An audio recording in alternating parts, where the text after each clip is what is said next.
friends, and thanks for tuning in, if you have, to your Friday One show with Alex Jones. And Chris Evans. With us tonight, only the most successful British singing star of all time. He's seen off the Teddy Boys of the 50s. The mods of the 60s. The glam rockers of the 70s. The new romantics of the 80s. The indie kids of the 90s. And he became the first artist to have a top 5 single in 6 consecutive decades in the noughties. After over 50 years in show business, he's still the original young one. Of course, we can only be talking about Sir Cliff Richard!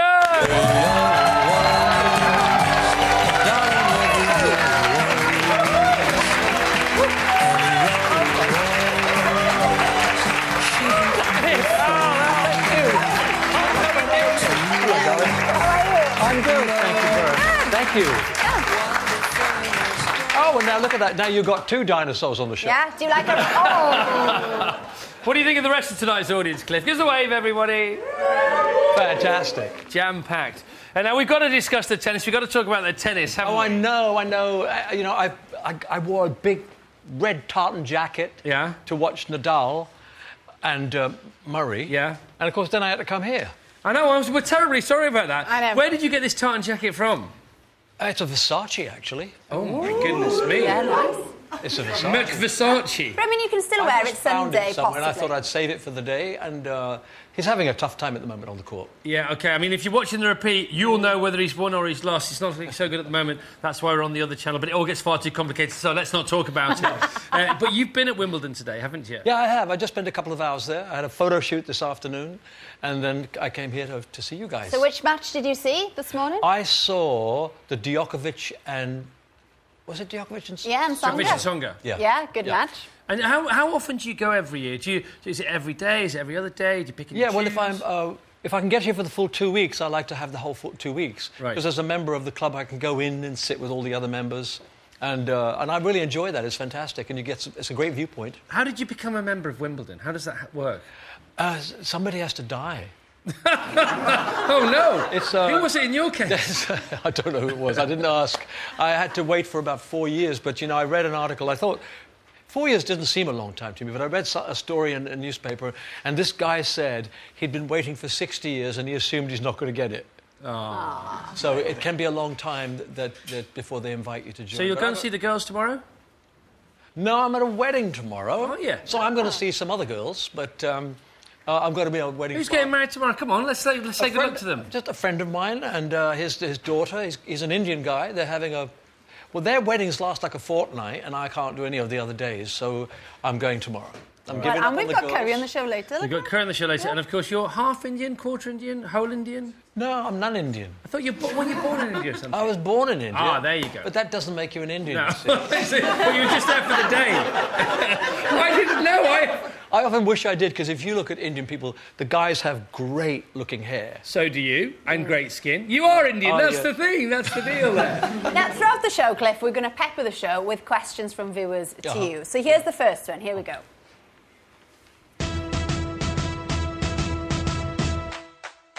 Congratulations and jubilations. I want the world to know I'm happy as can be. Sir Cliff, what's the best birthday present you've ever had? Oh, my goodness, you know, I don't know. I mean, I know, the cake you had from us when you came on last time. That's very high on the There list. we Other than that, though. No, but funny enough, I think the most interesting one, and nowadays they're quite common, but way back, I was given a keyring that had a little torch on the end of it. You know when you're trying to find a keyhole at night time? And I thought that was one of the most interesting. But, you know, there's so many gifts I've had, I can't begin to pick one out. All right, well, there's a little gift there. Baby Enzo, that was in that little VT, by the way. Good evening, Baby Enzo. And what else was going on with Baby Enzo? We need to say thanks to Lewisham Hospital. Yeah, for sorting that whole thing out. I want to celebrate Cliff's fans throughout the years and throughout the show. So if you've been snapped with Cliff, we've gone from Quiz Richard to Click Richard, all right? Send your photos tonight to the One Show at bbc.co.uk. Yeah. Now, Cliff, your to-do list, is there anything left to do that you haven't done already? Well, I'd like to have another sort of 10 or 15 number ones. Yeah, that'd be good, wouldn't it? Yeah. But you've already done that. These are things she's never done before. Oh, yeah, but having number ones is always ahead of you. All right. So, I mean, I'd like to catch up with a few more, but it gets tougher. What about being in a Star Trek film? Because you do love Star Trek. Oh, yeah, I love Star Trek. I used to have the whole collection of videos of almost all but about 6 I couldn't find. And when suddenly it became DVDs, I gave them to my gardener had grandchildren who wanted to see them, so I gave them to him. So you're but a genuine Trekkie. new Star Trek. Whoa, fantastic. Yeah? I'd love to be in one of those. Okay. All right, well, maybe that could happen. If you've ever wondered how they make those amazing creatures for things like Star Trek and Doctor Who, then we've got a bloke now who you just have to meet. Yeah, he is the ultimate monster maker. Let's welcome Neil Gorton and some of his creations. Come on, Neil. Who are these guys? Look at this. Look at this dude. Yeah. This is our Tyrannosaurus and our robot. So just a couple of friends I thought I'd bring along for the evening. No, they're really good. Because there was a time when monsters on telly, and even in movies, looked a bit dodgy. I mean, look, you can see how realistic they are. When did that change? Who was the guy that changed all that? Well, it really started changing in the 80s, you know, where all these kind of movies really took off. And there was a lot of people who in Hollywood particularly, there's a guy I admire called Rick Baker who built a lot of creatures. He did like Men in Black and movies like that, and he was a real pioneer. But which was the movie that got it right first time and you all went, now we're talking? I suppose Star Wars. It was the special effects movie. The first time around, you just went, this is revolutionary. This is totally brand new. You a Star Wars fan, Cliff? I was. I saw them all. Yeah. I mean, I like the new Doctor Who as well. I can't believe that I'm not watching a movie. OK, well, Neil, you worked on Doctor Who, didn't you? Yeah, I've been with the series since it came back. It's 7 down years to this ago. guy. What's the favourite monster you've created then?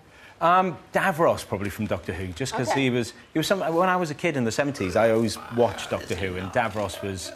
I mean, when I was really little, I was just wondering where did they find an actor that was so withered?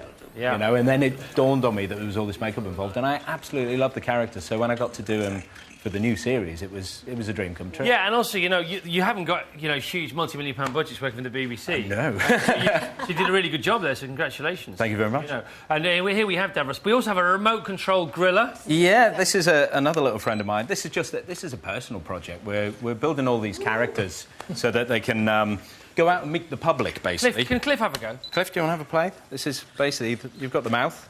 I got that. There we go. Wiggle. What's this one for? Oh, his nose. Oh. See, that's his nose. Cliff, can you sing one of your songs and get him to sing it along? The mouth is on this Here one. we go. She's just a devil woman.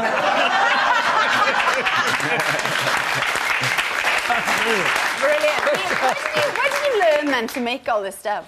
I was basically self-taught. When I was a kid, you know, Star Wars came out, I was only about 7, and you just... there wasn't all the information that's available today. So I found every book and magazine I could and learned what I could and taught myself. But nowadays... there's It's his breath I'm worried about. But nowadays there's actually university degrees you can get. The BBC have got a great website, the BBC College of Production, where you can get a real look behind the scenes. I do a lot of teaching myself. I run a little courses. So, you know, there's a lot of area. If people get on the net, they can find loads of ways to educate. How long does it take to do one of those shows, one of the Doctor Who shows? Because it looks as though all the effects and stuff that it would take ages to do. I mean, we normally start about 6 weeks in advance of the filming. To do 6 weeks for one show? For one show. I mean, they're running all the time, but we'll have about 6 weeks. They'll have been writing it and prepping it even before. So I think one show, if you'd followed it start to finish, is about 6 months. All right, and Neil, if you had all the money in the world, what would you do? You told us in rehearsal. Tell everybody this is brilliant. I'd love to build a zoo, an whole animatronic zoo. Because when you go to the zoo, you want to be you want to be in the cage and stroke things. And don't feed the animals because they're not real. Yeah. It's just, thanks so much for being here. Pleasure. Thank you, dude. Give us a high five. Can you do a high five? Can you give us a high five? All right. OK. As Neil said, the BBC is keen to share its expertise. So if you're inspired by Neil's work and you think you might be the next prosthetics genius or animatronic master, then visit our website. You've done it again. Come on. Cardiff is really it nowadays. Have Seriously. you been to Cardiff, Clive? Not recently, no. Did you just I've been into Cardiff, but I mean, that's one of those changed cities like Birmingham, Liverpool, Newcastle. These places have really changed over the years. Renaissance cities. But you haven't had a little walk around? No, not recently. Just to point out, you just pointed at Sir Cliff. Sorry, Sir Cliff. You can point at me. All right? All right. Okay. Now, we have another question, a quiz, Richard, from one of our one-show viewers. We're all going on a summer holiday, no more working for a week or two. Fun and laughter on a summer holiday, no more worries for me or you. For a week or two. holiday romance. Have you ever had one? She's a cheeky one. No, but it looks as though I might. All right, listen, there's this whole stack of albums next year. There's 88 albums. Surely they can't be by the same person. Oh, yes, they are. They're by Sir Cliff Richard. Yes, 88 albums. Incredible, that Well, it is incredible because it's not that long. I mean, I've only been singing for, 100 years, and 88 is most of that time. Yeah, but the brand new one, Soulicious, it's not in this pile. No, we've got it just about finished now. OK, and there's a tour on the back of it, isn't there? It's what? Oh, yeah, there's a bit, yeah. A tour is going to be... Can I tell you where we're going to be? We're going to start in Nottingham. We're going to play in Manchester, Newcastle, Liverpool, Birmingham, and London. Cardiff. Cardiff. Oh, It's no, an we're not alternative gonna- holiday destination. Hey, it's never too late to add Cardiff onto the bill. It's true. OK. I'll try and Can you sort nail something that? out. But it's not. I mean, this album that I've done. I sing with some icons. You'd know them. All the people like the Temptations and the Stylistics and Roberta Flack, Peter Bryson, Frida Payne. Who sorts all that out? Percy Sledge. Well, it was David Guest, actually, who was a good friend of Gloria Hunniford's, and they were having dinner one night, and suddenly I got this phone call, and he said, I think you should try singing some soul stuff. So I said, OK, if you can put it together, I'd have died and gone to heaven, and here I am in heaven. The question that begs is, how does Gloria Hunniford know David Guest?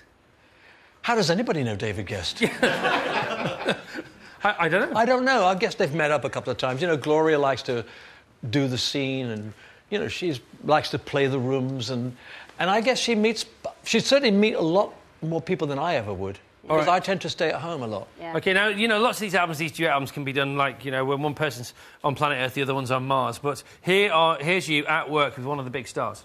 Which one is it? Pull them little strings and I'll sing you a song. I'm your puppet.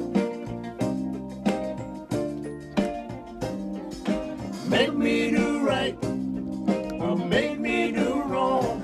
I'm your puppet.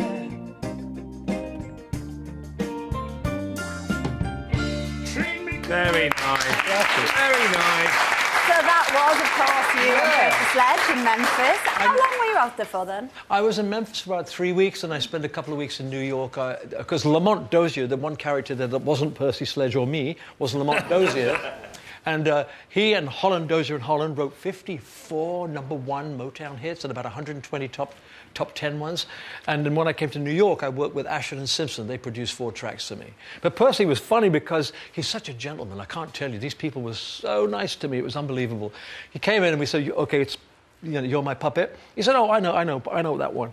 Anyway, when it came to the bit that he had to do where it goes, I'm your boy, sweet little soul, he said, I don't know that bit. And then so I sat down. It was just before we actually practiced it. And me and Percy, we're like that now. Yay! I taught him that bit. But you're not like that with Elvis, are you? I mean, speaking No. of Memphis, you did have an invitation to go to Graceland, but you said no. Well, I'm not coming for a cup of tea. No, I did go. I went to Graceland this time when I was in Memphis, but I went to Graceland when it was still Elvis's, and when Elvis was still alive, even though he wasn't there. He heard I was coming and went to Vegas. Is that true, though? No, he was in Vegas filming, I think, Viva Las Vegas. And why didn't you want to go and hook up with him at the time? What happened there? Well, I mean, I never got a chance to hook up with him except once. When Devil Woman was a hit in America, this journalist said to me, I'm a friend of Elvis. I believe you were inspired by him. I could arrange the meeting. And I said, OK. And then I thought, wait a minute. I said, Elvis is really fat now. He'd put on a lot of weight. And I said, he diets before he does a movie. I'd rather have a photograph on my wall of me with the Elvis that inspired me. Well, at least you're honest about that. Well, now I think I was really stupid.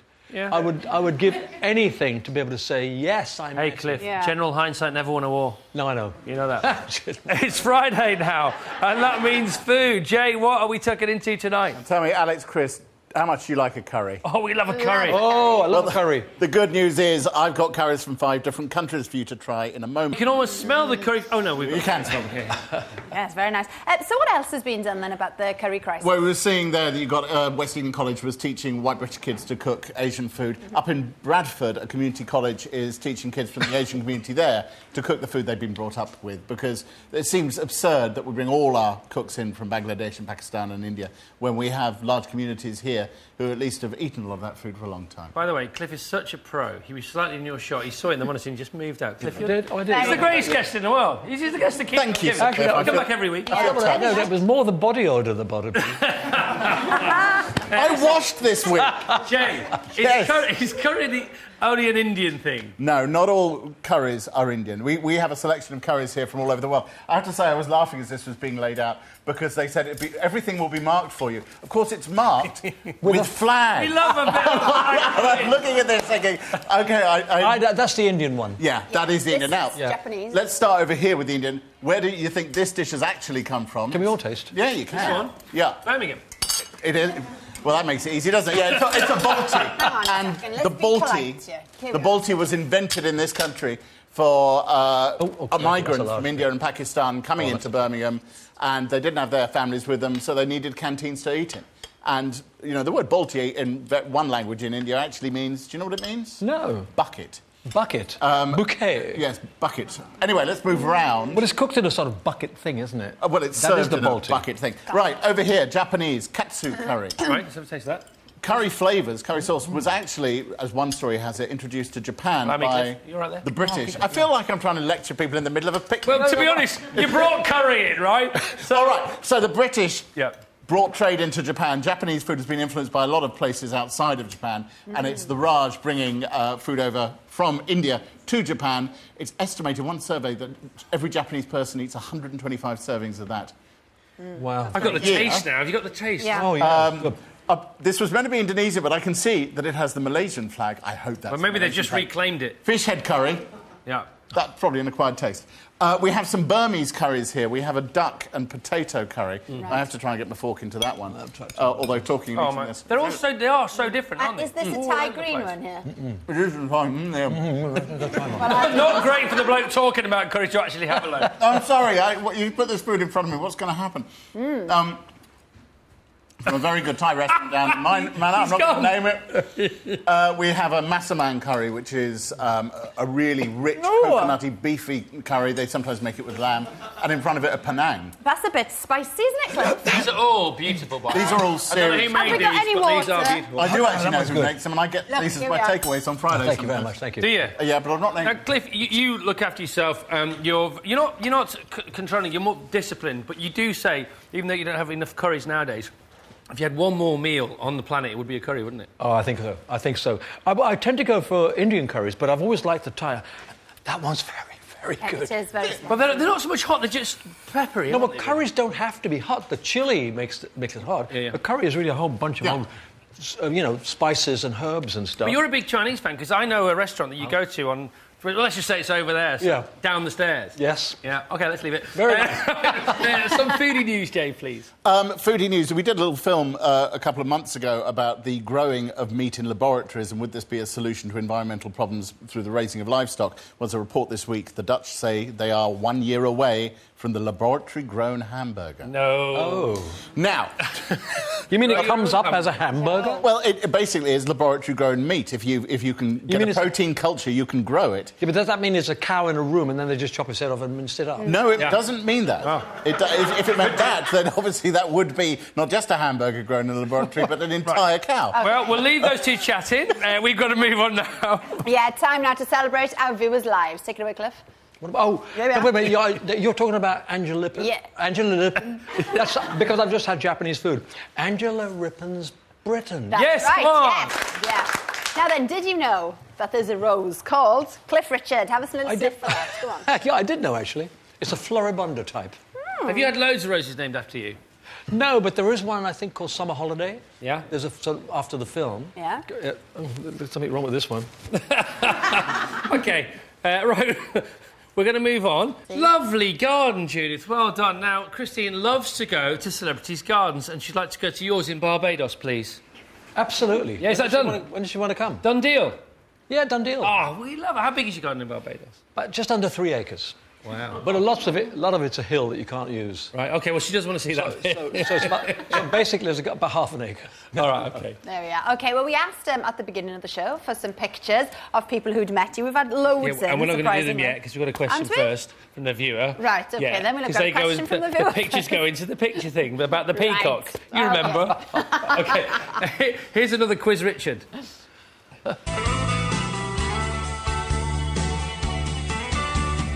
Young one, darling with the young one, and young one, shouldn't be afraid. So, Cliff, I'd like to ask you, is there anything you wish you'd done when you were a young one?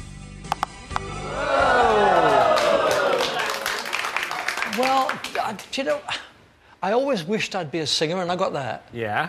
I always wished I'd have a gold album, and I got that. So I ran out of wishes really early. And remember, I was a child star, so I was already wishing for those things as a child, and I got them. But when I think back, my life's been too nice. Yeah. There's nothing, I can't think of anything that can improve it. No more than you Christine deserve, though. Barbados. I mean, you put the I graft love in. Barbados, yeah. I always wished for a place like that, and I've got one. You put the hours in, haven't you? You know, I mean, that's it. Well, you have to put the hours in, and then, of course, when you actually get what you want, it takes even more hours to keep it going. Yeah. OK. To be as good, you've got to be better. I think that's the thing. Yes. We've been asking their viewers to have Click Richard going on. Quiz Richard, Click Richard. I love It's all like that stuff. Groundhog Day, so we asked for your pictures of you with Cliff Have you Richard. pictures? Yeah. Kathy and Cliff in 1964. This is cool 60s, Cliff. Are you ready for this? Yes. OK, look at that. Whoa! Kathy had won Mirabelle magazine's Girl of the Year competition. But that's... Oh, wait a minute, though. That's not me actually standing beside her, is it? Yes. No, it looks like you've been pasted on. No, but what I mean... thought Yeah, I thought it was pasted, but it's true. No, is that's it. Wait, Yeah. What was I doing? I don't wear clothes. Oh, were no. just looking- That was a Oh, movie. It you're must so be a movie handsome. set. She must have won a visit to the movie set. Wow. All right. So let's go there. handsome. This is Irene Stewart and Cliff in Glasgow. Which one's Cliff? Nice shirt. That's right up my street there. And our director said, he looks better now. That's how he talks, by the way. Donna from Clacton-on-Sea with Cliff in 1990. This is very cool. Backstage Doris. at your Brussels Oh, my gig. God, look at that, yeah. Look at that hair. I love that hair. You look I very have. tanned. I think I should grow it out more. No, yeah. you're fine. Well, it'll stop it coming out. You're fine. No, don't worry about that. We've got time for some more if you want to send them to us. More pictures now. You are, in many ways, the peacock of British television. I mean it!